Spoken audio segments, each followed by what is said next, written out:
If the Jets want to upset the Broncos this Sunday in London, a lot needs to go right. At the top of the list, this team needs to stop playing such dumb football. Locked On Jets starts now.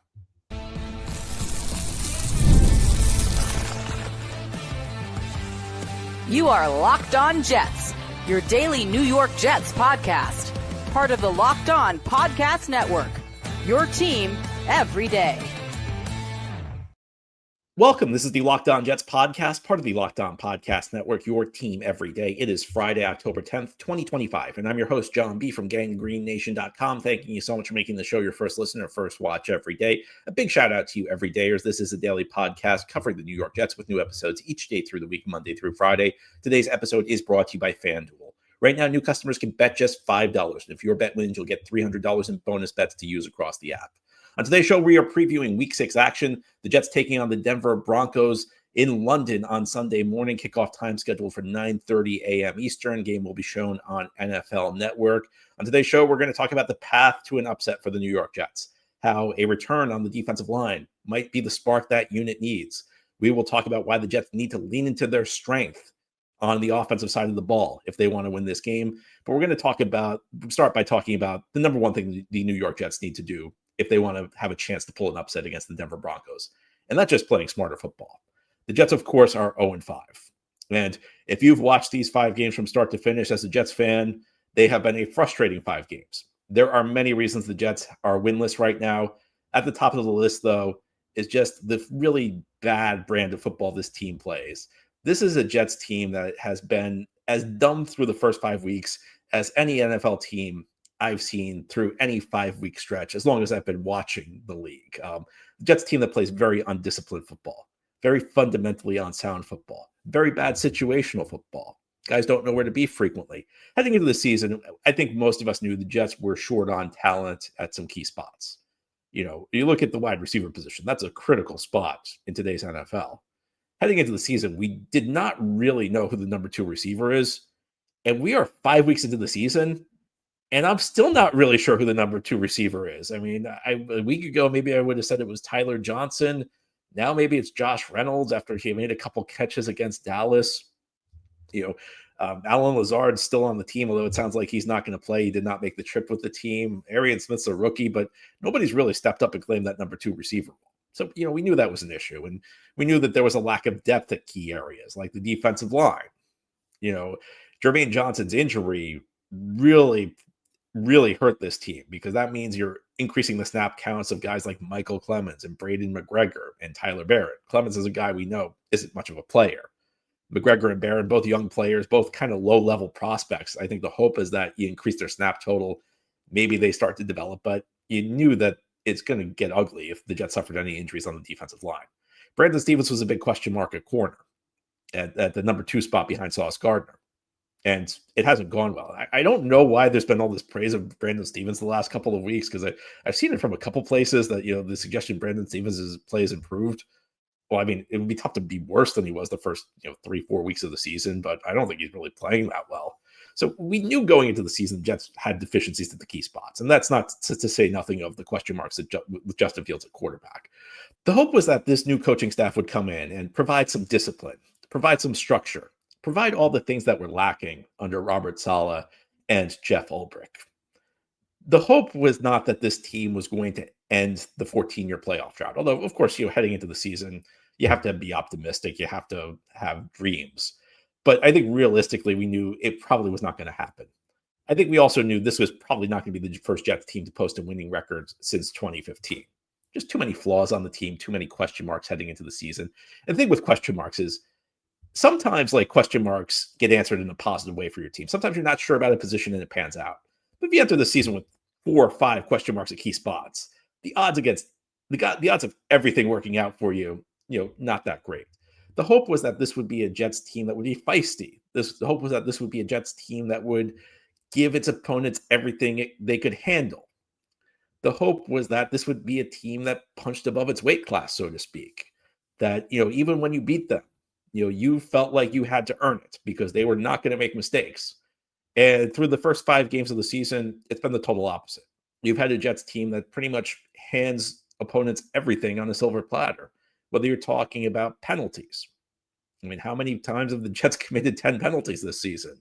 How many times, and not just the penalties themselves, but the types of penalties the Jets are committing, just a lot of really undisciplined plays. I mean, it's one thing if you're an offensive lineman and you get beat and you hold.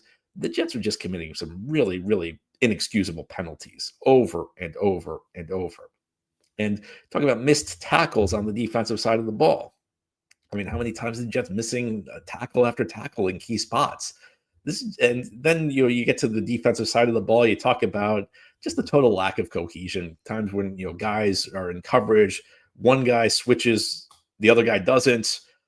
Just basic things. Guys getting themselves out of position by over pursuing plays. When you're low on talent, you can't make mistakes. And in the NFL, a team that's low on talent can actually play at a higher level than its talent level would suggest, because the worst team in the NFL isn't that far behind the best team in the NFL talent-wise.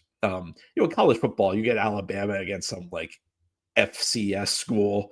It doesn't really matter what happens. Alabama's just so much better than the team that they're playing that Alabama could play a terrible game and still win by 6 touchdowns. In the NFL, if the best team plays a bad game against the worst team and the worst team plays a good game, the worst team's got a shot to win. But the Jets have not played their A game at all this year. I think the offense maybe played its A game week 1. The defense has been terrible throughout, though, and the offense really has not matched that week 1 output since the game against the Pittsburgh Steelers. And a lot of this is not about what the opponents are doing. A lot of it's just about the Jets handing the team that they're playing things on a silver platter. And if that doesn't change, the Jets aren't going to win games. So we could talk about matchups, and we will. We could talk about the players who need to step up for the Jets, and we will. That's what we'll do in our next couple segments. But none of this matters unless the Jets start playing a smarter brand of football.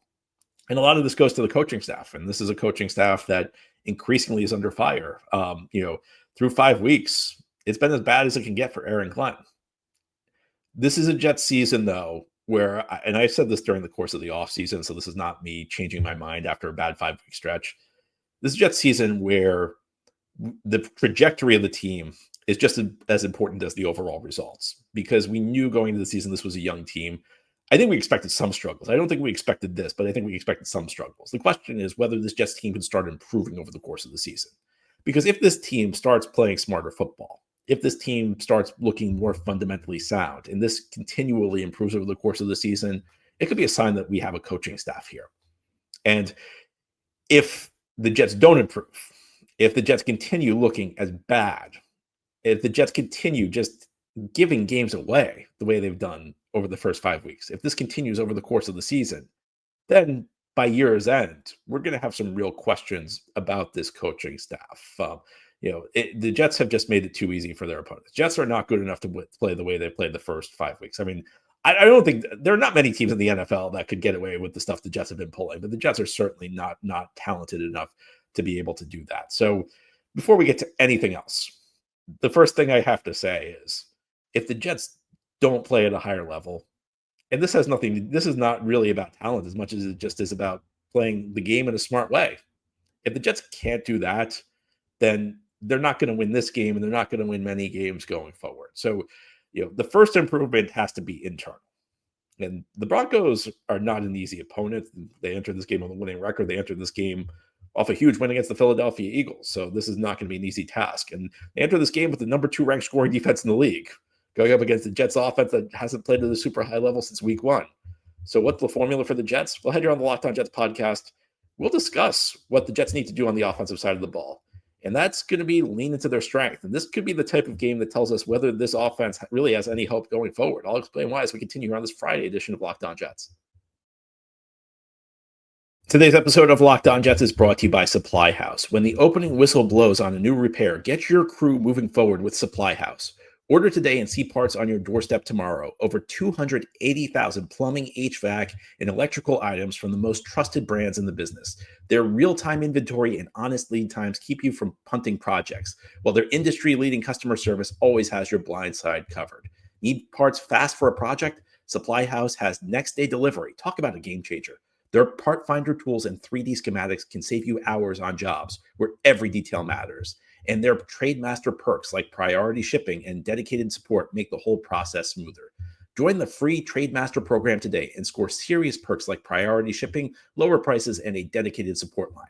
Visit supplyhouse.com to sign up for free and use promo code SHNFL5 for 5% off your first order. That's supplyhouse.com. Real people, real service. Thank you so much for making Locked On Jets your first listen or first watch every day. A big shout out to you everydayers. This is a daily podcast covering the New York Jets with new episodes each day through the week, Monday through Friday. The Jets are in London this weekend. They take on the Denver Broncos Sunday morning, 9:30 a.m. Eastern. We're previewing the game on today's show. Also, I'm going to be in London for this game. I arrive tomorrow afternoon. So if you're in London and would like to say hi, please feel free to reach out. The Jets are looking for their first win of the season. And in many ways, this is a difficult matchup for this team, particularly on the offensive side of the ball, because the Broncos entered this game with the league's number 2 scoring defense, and they are particularly tenacious as a pass defense. If you were looking to build a defense that would give this Jets offense troubles, I think the Broncos have the units, because I think the Jets are going to have a really difficult time throwing the ball. And even though the Jets are primarily a run-first team, in today's NFL, you have to be able to throw the ball with some degree of effectiveness. Well, first of all, on the defense, at the cornerback position, the Broncos have Patrick Surtain, and he is a corner that has always given Garrett Wilson trouble. These teams play almost every year. The Broncos and Jets have played 8 of the last 9 years, and Wilson and Surtain have matched up frequently. Surtain is one of the few corners who Wilson really has trouble getting open against, and this Jets offense really doesn't have many other options. I mean, you're hoping maybe you're starting to see signs of progress from Mason Taylor as potentially a second option, but he's still a rookie. He's not a guy you really want to count on. And after that, I mean, you just have a really uninspiring group of Josh Reynolds, Arian Smith. You want to throw Tyler Johnson in that mix? Again, I don't really know who the number 2 receiver is on this Jets team at the moment. And beyond that, the Broncos have a ferocious pass rush. This is a team that's going to come at you from a lot of different angles.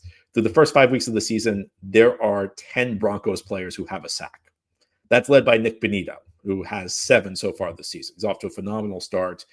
And as we know, Olu Fashanu is not off to a phenomenal start. It's been a bit of a tough start to the season for Olu Fashanu. This is not a great matchup for him.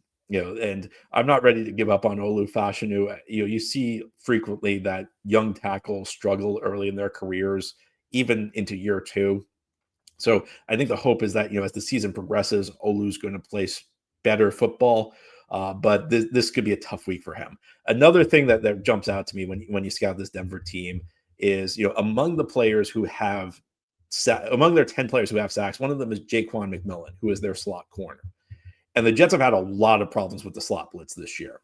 This is a team that in some ways has gotten decent play from its offensive line, but there's been a real lack of communication when it comes to blitzes from the secondary, particularly the slot. It was a nightmare week 3 in Tampa Bay. The Jets have just not really been able to pick up to figure out how to stop that concept. So I'm sure Jaquan McMillan is going to be blitzing from the slot frequently for Denver, and the Jets have to show some ability to pick this up. And when you have a team that can rush the passer from all angles, you have Benito on the outside, lots of guys, our old friend John Franklin Myers rushing from the inside.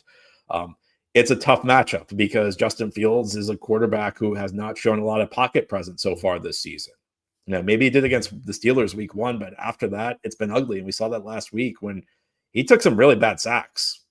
I'm not saying the offensive line played well, but I think the offensive line might be bearing too much criticism for that performance because it was just a really bad game by Fields, and it was a really bad game by Fields navigating the pocket. He took 2 sacks in the first half that he should not have taken, and it was during the stretch where the game kind of got out of hand for the Jets. And so this is going to be – the Jets are going to be challenged to throw the ball in this game. The Jets are really going to need to be able to run the ball effectively. Now, the good news on that front is the Broncos don't have a great run defense. It's a little bit above average. I mean, they allow 4.1 yards per carry, which is 13th in the league right now. So it's a little above average, but it's not a great run defense. And I think you've seen in games this year, maybe the Jets have gotten away from the run a little bit too early. And you have to strike the right balance because you can't run the ball the entire game in the NFL. Again, to win this game, the Jets are going to have to be able to throw the ball effectively. To win practically any game in the NFL, aside from a few outliers, you have to be able to throw the ball effectively. But when you run the ball effectively, it makes it easier to throw. And when we say the Jets are a run-first team, I think that's kind of what we're getting at, is when you're a run-first team, you're a run-first team with a purpose. And that purpose is to make it easier to throw the ball. Because if you get the run game going, you kind of mess with the defense. They have to start, dropping guys, committing extra guys to stop the run. It creates better matchups for you. And, especially a team that has less talented receivers like the Jets do, they really need to build everything off their run game. And so I think that this is the type of game, a couple of weeks ago on Monday Night Football, the Jets came out against the Miami Dolphins and ran it 13 times on their first 14 plays. Now, a couple of those were Justin Fields scrambles. They were designed passes, but Fields ended up running the ball. Fields is kind of an interesting quarterback from stylistically, because frequently what you see with these quarterbacks who have running skills is they almost try and run too frequently. It's almost like their first choice, whereas Fields is a little too hesitant to run the ball. And I think when we're talking about what Fields brings to the table as a runner, there are kind of two elements. There are the designed runs, and I don't think the Jets have used Fields enough on the designed runs. One thing that struck me is that when the Jets get to the zone read, which essentially means that you're leaving a guy unblocked at the edge of the line of scrimmage, one defender, and essentially that guy becomes the read play. The guy becomes the guy you're reading. And if that guy, Fields can either hand the ball off to the running back, normally Breece Hall, sometimes Isaiah Davis, or he can keep it himself. And essentially, the guy he's reading determines which one he does. If the unblocked guy goes for the running back, Fields pulls it and takes the ball outside. If he stays at home because he's worried Fields is going to pull the ball, he just hands it off. And it should be an automatic good play for the Jets. And so far this year it has been. Jets just haven't really used it well enough. And Jets also need Breece Hall to get going. Breece Hall had a good statistical game on last Sunday against the Dallas Cowboys. It was probably his best game since week 1 against Buffalo. But unfortunately, it's been up and down this season for Breece. And we've seen a lot of the things that plagued Breece through the last 2 years continue to plague him and continue to make him inconsistent. And a lot of it comes down to reading his blocks effectively. And I'm kind of at the point where I'm past believing that Breece is ever going to be a consistent runner. We've seen him flash the big potential. We've seen him flash the ability to hit the home runs, but he just doesn't do it consistently enough because he doesn't read his blocks well. I think the hope has to be that this is one of those games where Breece is seeing the line well. That week 1 game against the Pittsburgh Steelers, Breece was decisive hitting his holes, and he was hitting the right holes. And that got me excited because it made me think maybe we have a new Breece Hall here. Maybe Breece Hall's kind of cracked the code. Maybe he's kind of figured it out. And we've seen since then it's not really the case that Breece Hall is going back to being inconsistent. I think that if the Jets are going to pull an upset in this game, we have to see like the Breece Hall of week 1. And when a running back's as inconsistent as Breece, you don't know which version you're going to get. So you just have to hope that it's the good version of Breece, the guy who's making sharp cuts, the guy who's making decisive reads and making the correct read.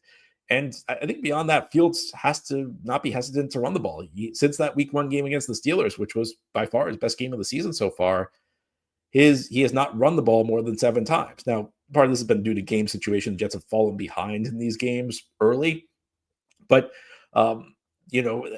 Fields' strength is as a runner. His best plays are when he stops thinking, when he just lets his athleticism take over, like that 40-plus yard touchdown run he had against the Dolphins on a 4th down play. That was a completely broken play. Play was busted. There was nowhere to go. Fields just decided to tuck the ball and run, and he ended up making a spectacular run.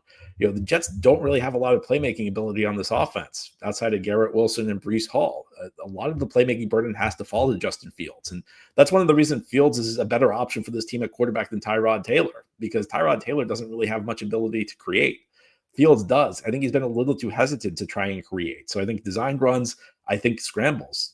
Jets need Fields to produce as a runner, because I think the conventional passing game, the Jets come back and turn this into a drop back passing game 30 times, they're going to have trouble. They need to be able to run the ball effectively and hope that softens up the Broncos defense and maybe create some opportunities in the passing game, because I think that's the only path for the Jets to win. After on the Locked On Jets podcast, we'll talk about what the Jets need to do on the defensive side of the ball. And obviously the answer is play a lot better. I think there's hope that one important return on the defensive line for this team could be a spark, could be the thing the Jets need to play better defense. We'll talk about that as we continue here on this Friday edition of Locked On Jets. Today's episode of Locked On Jets is brought to you by FanDuel. The NFL season is here, and FanDuel has an offer you don't want to miss. Because right now, new customers can bet just $5 and get $300 in bonus bets if you win. That's right. Pick a bet, put down $5, and if it hits, you'll unlock $300 in bonus bets to use across the app. FanDuel gives you so many ways to play. So you can build parlays, try player props, even follow the live lines during games. It makes football watching even more exciting when you've got a little something riding on the action. And whether you're a casual fan or love diving into the stats, FanDuel makes the game day experience so much better. Looking ahead to Sunday, the Jets and Broncos are in London. Technically a Jets home game, but really it's a neutral site game. And on this neutral field, the Broncos are currently favored by 7 points on FanDuel. Well, if you want to get in on the action, there's no better place. So what are you waiting for? Visit FanDuel.com to download the FanDuel app today to get started. Again, visit FanDuel.com to download the FanDuel app to get started.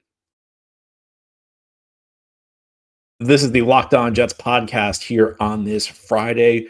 We are talking about Week 6 action. The Jets will be in London to take on the Denver Broncos, a game that has a lot of symmetry for the New York Jets because it was around this time last year that their season kind of fell apart over a 2-week stretch. It was Week 4 and Week 5 of last year. The Jets lost to the Broncos Week 4, really ugly game on a bad weather day at MetLife Stadium. Then Week 5, they went to London, lost to the Minnesota Vikings. Woody Johnson decided to fire Robert Saleh, and that was pretty much the point where things just completely went off the rails for this team. Now the Jets are back in London this year, Week 6 against the Denver Broncos. They're not off to a good start. Maybe this will be the scenario that turns this season around for the New York Jets. Well, for that to happen, this is a Jets team that's going to have to pull off an upset. And the Jets are going to have to be at their best to pull off that upset. And they're going to have to figure out a way to stop this Broncos offense. A year ago in that game at MetLife Stadium that I mentioned, the Broncos had a lot of issues throwing the ball. Again, it was a very rainy, windy day, and Bo Nix was clearly having a lot of issues. This Broncos offense is going to be a lot tougher to deal with. Nix is in year 2, and while he's off to a bit of an uneven start, he's established himself in a way he was not established a year ago. Now, the Jets are getting potentially a big boost back on their defensive line. Jermaine Johnson has returned to practice. Yesterday, he was practicing. It was limited, but he was practicing. So we'll see how much he can go Sunday. But the fact he's practicing suggests that, and the fact he traveled with the team from New York to London suggests that there's a pretty good chance he's going to play in some capacity on Sunday. And even if his snap count is limited, it's still a real positive for the Jets because every snap Jermaine Johnson gets is one less snap for either Michael Clemens, Tyler Barron, or Braden McGregor. And I think we know what Clemens is at this point. Clemens is just not a guy who helps the team. I think the hope is that down the line, maybe McGregor or Barron develop into a decent rotational guy. And there's no guarantees on that. But at this point, these are guys who the snaps they're getting now are not going to be good snaps for the Jets. The hope is that they take the reps that they're getting now and maybe develop into something more, maybe develop into like a better player in the future. But you're not getting high level snaps from these guys in 2025, at least in October of 2025. Jermaine Johnson returning to the line is a big deal for the Jets because it's been an issue on the defensive line. Will McDonald has not done a lot since week 1. The Jets were hoping that Will McDonald would turn into like an all-around defensive end this year, where he added bulk in the offseason. So he had over 10 sacks a year ago. The hope was that with that bulk, maybe he'd hold up better in the run game. Instead, he's kind of just taken a step back as a pass rusher. He had 2 sacks week 1 and really has done nothing since then. Quinton Williams is having a great year stopping the run. He's been a force as a run stopper, but he's not having the impact as a pass rusher you'd want. Jermaine Johnson is the one defensive end the Jets have who can do both. He can stop the run and he can get after the quarterback. And I think if you're looking at where this Jets team is right now, there are lots of issues in the secondary. Sauce Gardner's in a slump. A year ago, Sauce Gardner had a bit of a down year, but it was a down year for Sauce Gardner, where he was still one of the better cover corners in the league. Sauce was playing at a high level. It was a down year for Sauce Gardner. This year, what you're getting from Sauce Gardner is just a down year for anybody. Sauce Gardner's not playing well right now. And he's like, he's not the only issue with the secondary. You know, we talked about Brandon Stephens earlier. I don't really understand why Brandon Stephens is getting praise of late. And I think I think some of it goes back to his Pro Football Focus grades, because the last couple of weeks his PFF grades have been pretty good. The thing with PFF grades is they grade every play equally. So, you know, you have a 10 play stretch where you do your job 9 times, you're going to get a good grade. The thing at corner, though, is like sometimes that 10th play where you don't execute is a bigger deal than the other 9 combined. And that's, you know, that's kind of the case with Brandon Stephens. Yeah, Brandon Stephens can go like, you know, maybe 10 plays where 9 of them are good, but then he gets burned on a deep ball on the 10th play. He's not playing well. You know, it's not, you know, so sometimes you got to be a little careful with the PFF grades, because they don't always indicate, they're not always like the end all in telling you how well a guy is playing. And then the safety position is just a mess right now. Andre Sisco and Tony Adams are playing very poor football. It doesn't sound like Michael Carter II's making the trip to London. You know, Michael Carter II dealing with a concussion. And this has me a little bit worried, because I think this Jets coaching staff believes in Malachi Moore a little bit more than they should. I think Malachi Moore's got a shot to be a player for this team. I don't want to write Malachi Moore off, but this Jets coaching staff's a little too comfortable playing him in the slot. And, you know, he's a safety who's not really a guy with corner skills. You know, he played some slot corner in Alabama, but that's like the way Alabama system works, where, you know, in the NFL, I don't think Malachi Moore is really the type of safety you could drop into the slot and feel good. There are some safeties who kind of like double as slot corners, that they have those skills. I don't think Malachi Moore really does. And, you know, Bo Nix's second favorite target is Troy Franklin, only behind Cortland Sutton. Troy Franklin lines up a lot in the slot. Cortland Sutton doesn't. I actually wonder whether Sean Payton may look to get Cortland Sutton in the slot more in this game, because I think the Jets are, I worry the Jets are going to stick Malachi Moore in there. And look, I've had a lot of issues with the way the Jets' defensive coaching has worked. That's one of them that worries me. The whole Malachi Moore scenario. Malachi Moore is pretty much a pure safety to me, and I think they view him as like a safety slot corner hybrid. So we got issues. The point is, we got issues in the back of this defense, and that's not even to talk about, you know, putting Kiko Mauigoa in coverage, and Jamie Sherwood struggling in coverage. So I think for the Jets to pull off the upset, this has to be a big defensive line game. And it means McDonald playing at a higher level than he has since week 1. It means Quinnen Williams taking over. And, you know, Ben Powers is out from Denver. You know, they're starting left guard, which means Quinnen Williams is going to have an opportunity to work against backup linemen. Last week, the Jets worked against 4 Dallas backup linemen and got 1 sack. And it was a sack after the game was over by Braden McGregor. Jets need to get more out of their defensive line in this game. But hopefully the return of Jermaine Johnson makes a difference, because it at least gives you key plays. You know, Jermaine may need to be on a pitch count. Jermaine may not be ready to play a full game at this point. You know, he's coming back from an injury. I think conditioning might be an issue. But on the key passing downs, on those third down plays where the Jets have had such a tough time getting off the field, at least during the competitive portions of the game, you can at least put a defensive line on the field with McDonald, Quinn, and Jermaine, at least 3 guys who are quality pass rushers. And maybe that's going to be the difference. Jets are going to need some big plays to win this game. I think that when you're the underdog, sometimes you need like that game-changing play. You need, and we haven't gotten the game-changing play. Jets have 0 turnovers through 5 weeks. Well, you think about how game-changing plays happen. Sometimes they happen because the pass rush heats up. Sometimes it's the strip sack. Sometimes it's the errant throw that's forced by the pressure. So I think if we're discussing whether it's more likely that the secondary steps up or whether the defensive line steps up, I think it's got to be the defensive line, because I don't think you can fix all the issues with the secondary. When it comes to the defensive line, you just need one guy to get home. And with Jermaine back in the lineup, maybe that gives the Jets that extra boost that they need, where somebody can finally win a one-on-one, get to the quarterback, and make the big play that turns the game around.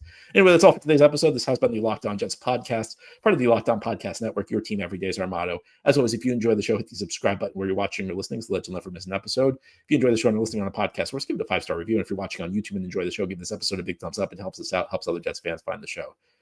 Enjoy the game on Sunday. If you're in London, would like to say hi, please feel free to reach out. We'll be back after Sunday's game to break down what happened between the Jets and Broncos. Talk to you then.